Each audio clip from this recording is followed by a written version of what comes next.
हरे कृष्णा। तो कुछ ही समय में पुरुषोत्तम मास आने वाला है। पुरुषोत्तम मास बहुत ही पावन करने वाला है। इस मास का वैष्णवों को बहुत ही बेसब्री से इंतजार रहता है, क्योंकि इस मास में भगवान अपनी अहेतु की कृपा प्रदान करते हैं और बताया जाता है कि आध्यात्मिक उन्नति के लिए यह अधिक मास बहुत ही पावन बताया गया, शुभ बताया गया है। इस मास को मल मास या अधिक मास के नाम से भी जाना जाता है। मल यानी कि निकृष्ट, सबसे निकृष्ट, जिसे कोई नहीं अपनाता है, और इस मास में कोई भी शुभ कार्य नहीं किया जाता है। अधिक मास का अर्थ है कि 12 महीनों के अतिरिक्त एक और मास। तो जो ये अतिरिक्त मास है, अधिक मास, तो इस अधिक मास में क्या करना है?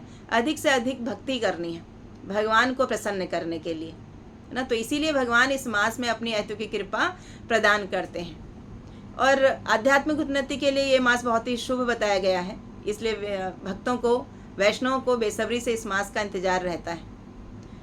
वैदिक गणना के अनुसार 2 कैलेंडर चलते हैं, एक सूर्य के अनुसार, एक चंद्रमा के अनुसार।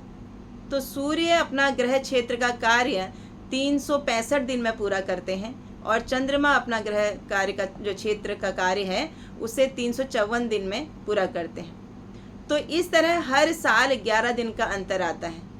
तो ये 3 साल में एक महीना बन जाता है, इसलिए हर 3 साल में एक अधिक मास आता है।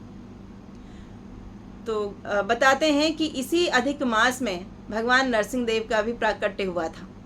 जैसे कि आप सभी जानते हैं, हिरण्याकश्यपु ने तपस्या करी, और तपस्या करके भगवान ब्रह्मा जी को प्रसन्न कर लिया और उनसे वरदान मांगा कि मैं ना तो दिन में मरूं, न रात को, न घर के अंदर, न घर के बाहर, न अस्त्र से, न शस्त्र से, न नर से, न पशु से, और ना ही इन 12 महीनों में किसी एक माह में मैं मरूं।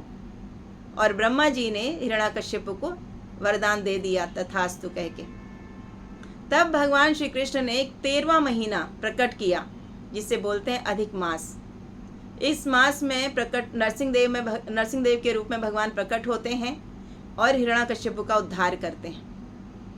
तो जैसे कि 12 महीनों में कोई ना कोई उनका अधिष्ठाता देव होता है, लेकिन जब ये 13वां महीना भगवान ने प्रकट किया तो इसका कोई अधिष्ठाता देव नहीं था, इसको किसी ने अपनाया नहीं। सबने इसका तिरस्कार किया कि इस महीने में कोई शुभ कार्य नहीं होता है ना। तो इसने सब ने इस मास का तिरस्कार किया।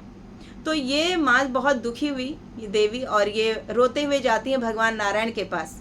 और जब भगवान नारायण के पास जाती हैं और उन्हें अपनी पूरी व्यथा सुनाती हैं, तो भगवान नारायण उस देवी को लेके जाते हैं गौलोक में भगवान श्री कृष्ण के पास। और भगवान श्री कृष्ण का जो धाम है, जैसे कि हम भगवद गीता में पढ़ते हैं, वहाँ भगवान के धाम में न तो सूर्य की आवश्यकता है, न बिजली की आवश्यकता है, न अग्नि की आवश्यकता है। भगवान के अंग कांति के तेज से ही भगवान का जो लोक है वो प्रकाशमान होता है। तो ये देवी वहाँ उस प्रकाश को सह नहीं पाई, और ये भगवान नारायण के पीछे छिपकर रोने लगी। तब भगवान श्री कृष्ण ने पूछा कि ये मेरे धाम में, मेरे घर में रोने वाला कौन है? यहाँ तो सब आनंद में रहते हैं, यहाँ कौन रो रहा है? तब भगवान नारायण ने उनको बताया कि ये अधिक मास की देवी है, इसे कोई नहीं अपनाता है, सभी ने इसका तिरस्कार किया, इसलिए ये बहुत दुखी है। तब भगवान श्री कृष्ण ने कहा कि हे देवी, तुम मेरी शरण में आई हो, तुमने मेरा आश्रय लिया है, तो मैं तुम्हारी रक्षा करूँगा, मैं तुम्हें अपनाऊँगा, मैं तुम्हें अपना नाम दूंगा। जैसे भगवान का एक नाम है पुरुषोत्तम, पुरुषों में उत्तम। तो भगवान ने अपना वो नाम दिया उस देवी को, पुरुषोत्तम।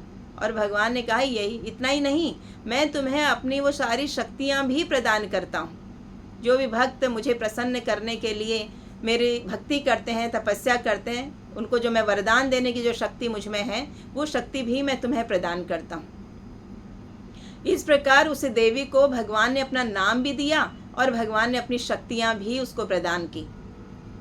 और वो देवी इस संसार में जब आई यहाँ, तो इस मास में जो अधिक से अधिक भक्ति करेगा, अधिक से अधिक भगवान को प्रसन्न करने के लिए आध्यात्मिक कार्य करेगा, तो वो देवी उसे वही वरदान देती हैं, क्योंकि उसको भगवान ने वरदान देने की शक्ति प्रदान की है। इसीलिए ये मास जो है बहुत ही भक्ति के लिए बहुत उन्नत बताया गया है। भक्ति में हम उन्नति कर सकते हैं इस मास का आश्रय लेकर, 3 साल में एक बार आता है, लेकिन अपनी अनंत गुना कृपा हमें प्रदान करता है।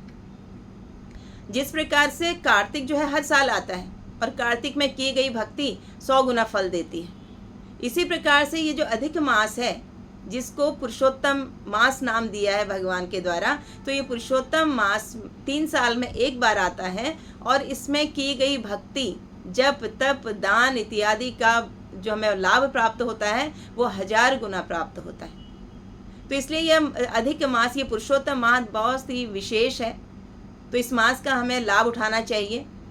तो आइए हम सब मिलकर इस पुरुषोत्तम मास में भगवान की प्रसन्नता के लिए, अपनी आध्यात्मिक उन्नति के लिए भगवान से प्रार्थना करते हैं और साधना करते हैं, और भगवान के पवित्र नाम, जो भगवान ने स्वयं ही हमें अपना मंत्र दिया, अपना नाम दिया, अपनी सारी शक्तियाँ उस मंत्र में डाल दी हैं।